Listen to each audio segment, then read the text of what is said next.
Hello everyone. Welcome back to my channel. This is C. Kapil Gupta. In today's video, we are going to discuss about one important IPO, which is EMS Limited. तो अगर company का बात करें तो company 2012 में जिसका इसका incorporation हुआ था। और अगर कंपनी के बिजनेस की बात करें तो water based collection, treatment and disposal का बिजनेस है।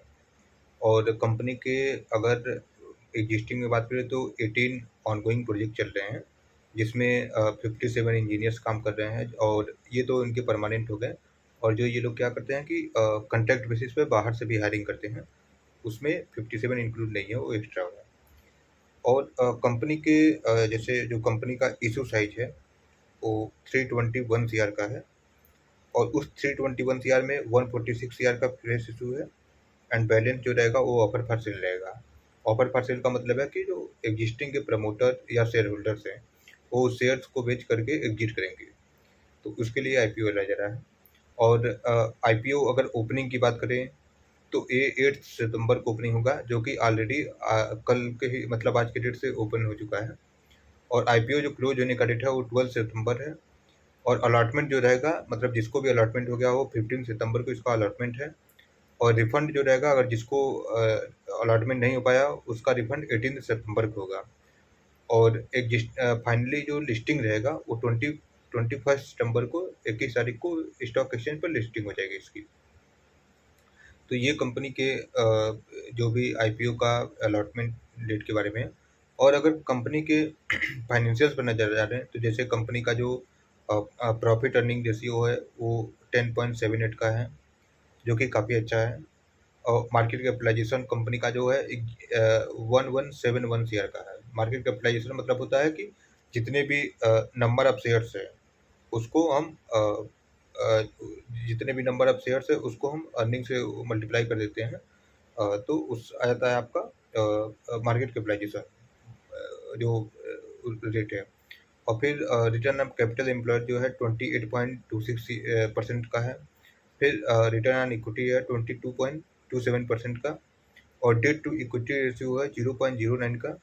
और ईपीएस अर्निंग पर शेयर का मतलब रहता है जितना प्रॉफिट आफ्टर टैक्स आता है उसको नंबर ऑफ शेयर्स आप डिवाइड कर देते हैं, जितने नंबर ऑफ शेयर होल्डर्स हैं, तो आ जाता है अपना ईपीएस अर्निंग पर शेयर, मतलब एक शेयर के बदले में कितनी अर्निंग है, तो उसको बोलते हैं ईपीएस।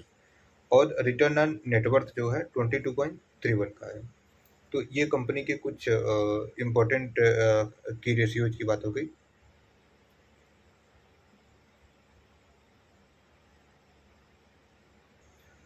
और अगर कंपनी का जो एप्लीकेशन लॉट की बात करें तो रिटेल में मिनिमम जैसे 1 लॉट होता है और मैक्सिमम जो अमाउंट होता है वो 2 लाख का होता है।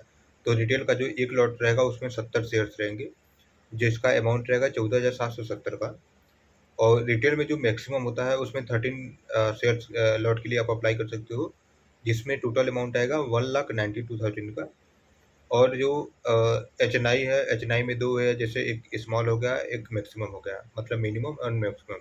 मिनिमम में आपको 14 करोगे, क्योंकि आप 13 से 14 में आप जैसे जाओगे तो रिटेल से आप एग्जिट कर जाओगे, तो वो एच.एन.आई मिनिमम में आ जाता है फिर।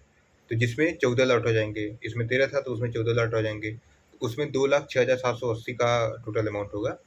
और जो एच.एन.आई मैक्सिमम रहेगा वो 989,590 का हो गया। तो ये आपका इशू है। और अभी सबसे इम्पोर्टेंट चीज़ कि हम कंपनी के फाइनेंशियल्स पर नज़र डालते हैं।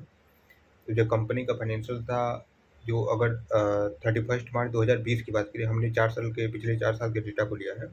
जो 31 मार्च 2020 का कंपनी का जो असेट्स था, असेट्स 308 शेयर का था, जो कि 31 मार्च 2021 में बढ़ के 378 शेयर का हो गया। एंड सेम चीज़ें 31 मार्च 2022 को 502 शेयर का हो गया। एंड 23 में जो लेटेस्ट ऑडिटेड फाइनेंशियल स्टेटमेंट के हिसाब से है वो 638 शेयर का हो गया।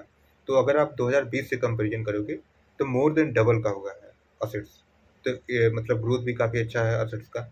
और अगर रेवेन्यू की बात करें, रेवेन्यू या टर्नओवर की बात करें, तो रेवेन्यू 322 शेयर का हो गया, 2020 में था, जो कि बढ़ते बढ़ते 2023 में 543 शेयर का हो गया। मतलब आप रेवेन्यू भी देखोगे तो ऑलमोस्ट डबल हुआ है, एग्जैक्ट डबल नहीं बट डबल से थोड़ा सा लेस है, बट ओके ओके है। और अगर प्रॉफिट आफ्टर टैक्स की बात करें तो प्रॉफिट आफ्टर टैक्स 2020 में जहाँ 72 शेयर का हुआ करता था, वही 2023 में बढ़ करके 108 शेयर का हो गया है। तो आप देख रहे हो कि मतलब पिछले 3 साल में जो प्रॉफिट का जो ग्रोथ है, ऑलमोस्ट 20%, 15 to 20% का ग्रोथ हर साल का हो रहा है, जो कि एक डिसेंट ग्रोथ है और अच्छा भी है। और कंपनी के अगर बोरोइंग की बात करें, जैसे कंपनी का जो बोरोइंग 2020 में 14.8 शेयर का हुआ करता था, वही बढ़ के 2023 में 45.40 शेयर का हो गया है।